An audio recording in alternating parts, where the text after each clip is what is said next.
企鹅吧？你同意吗？我那个你能吃酸的吗？能。来，那韩庚来喂你啊，来啊！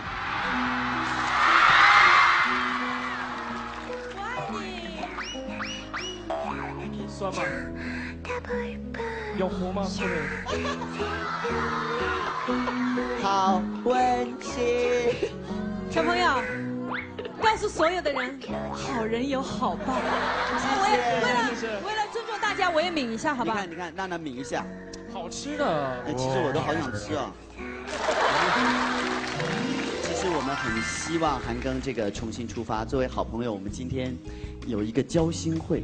好啊，最喜欢交心了。我觉得我们接下来聊最尴尬的演出经历。哇，最尴尬。我们6个人应该是韩庚的演出最多吧？你几乎就每天都在演出嘛，对不对？对。对，那有没有碰到过很尴尬的演出经历？啊，或者是好多像那个我们去演出的时候，就有好多武警。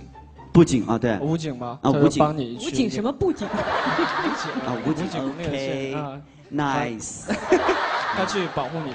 但有一次呢，我们都演完出了，武警有2个武警一边一个。这武警呢就说，哎，谁是韩哥？啊，就跟那旁边那个人说，哎，谁是韩哥？我就在中间。哎，谁是韩哥？完那个武警的就说，就看他。另一个武警的说，尴尬吗？那是好尴尬的。马上要出门了，大门一开，外面是有歌迷，完前面有辆车，他们就说话说，韩哥你不要怕，我们都是专业的。到了车门口说啊，哇，我直接拎着我就啪，当时我就在车的那一边趴着，就是。有没有那种经历，就是保护你的人把你拦在外面？就带着，哇，对不起，哎，我还真有脸上都是真的。我还记起一个，就是也是去参加那个活动，我去也是发觉说下面摆了有桌子，因为大家要吃饭，你知道吗？我说我绝不参加，我说我绝对不会说我在上面主持唱歌，然后下面在吃饭，然后之前也没有告诉我，然后作为我们这样的人绝对不会答应的。我正说着，旁边一位资深歌唱演员就过去了，大家吃好玩好，接下来为大家演唱一首歌曲。我就觉得，我上。我们来聊自己最尴尬的一个、最丢脸的一个经历。最尴尬、最丢脸的、丢人的。哦，那以前我在美国的时候，哎，是。前你在美国的时候，您什么人？您什么时候在美？不是，这是培训的啊，不是。这话讲的不像我讲的。是以前上学去美国演出的时候。简称以前我在美国的时候。OK， 以前你在美国的时候发生什么事情？当时还小嘛，完了我们有一个领队老师拿着黄旗这样，还跟我走。其实我们都很想去别的地方去逛逛，在那个叫博物馆，有一个博物馆，我那老师也不知道路，完了就这样领到最后也跟着傻乎乎跟着到了一个洗手间，老师也傻了，这样看了一眼，直接回头，谁要去厕所？最尴尬就真是。我觉得是这样的，各位。不，尴尬的不是当时，是现在。没错。不是你错，你又错了。怎么呢？这个故事的重点不在于说结尾，在于以前我在美国的时候。我还有一次特别尴尬是，当时那个演出商其实特别坏，他除了卖那个门票之外，他还卖了很多的相关的配套的服务，但是是我们不知道的。比如说，你可以花300块钱跟何炅一起吃火锅，然后你可以花400块钱买一张船票，跟满江一起坐满江红号游嘉陵江。什么呀？所以呢，当演出进行到一半的时候，他就卷着钱，所有的钱他就跑了。跑了之后，所以现场就完全没有人管。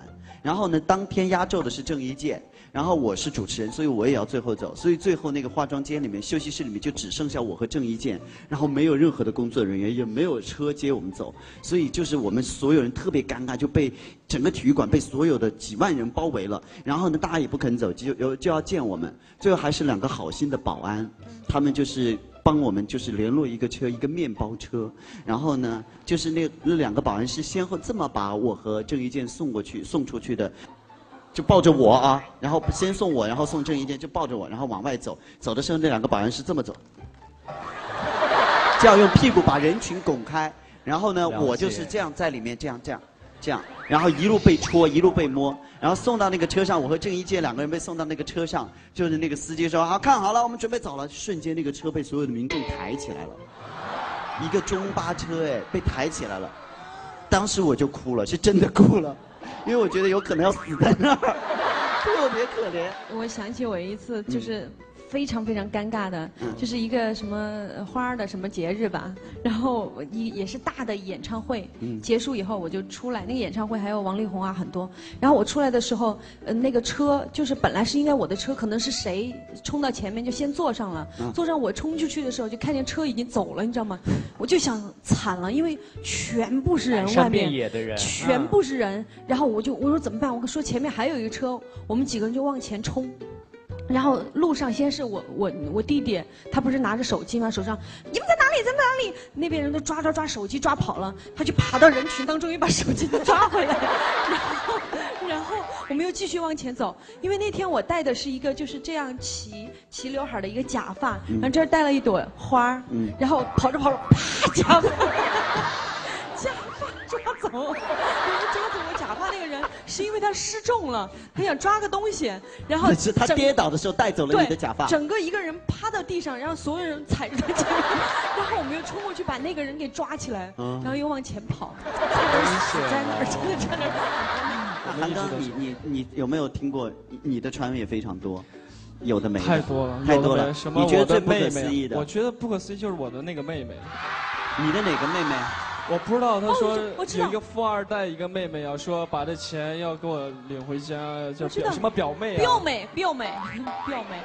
表妹。我很，就是不知道他们是想去做些什么，为什么去过？那是有造了一个妹妹真的名字吗？那个表妹没有，就是他名字不重要，重要是根本没有这个人，没有这件事，就可以编故事编得生动。是啊，就好像海涛和吴昕完全没有在一起，居然有人拍到他们俩去逛街买床上用品。那是海涛，那是真的在一起，那个好像是真的买了。那是海涛自我炒作。我说一个，就是我觉得特别意外的新闻啊，我就是有一年。我被选为了中国10大丑男。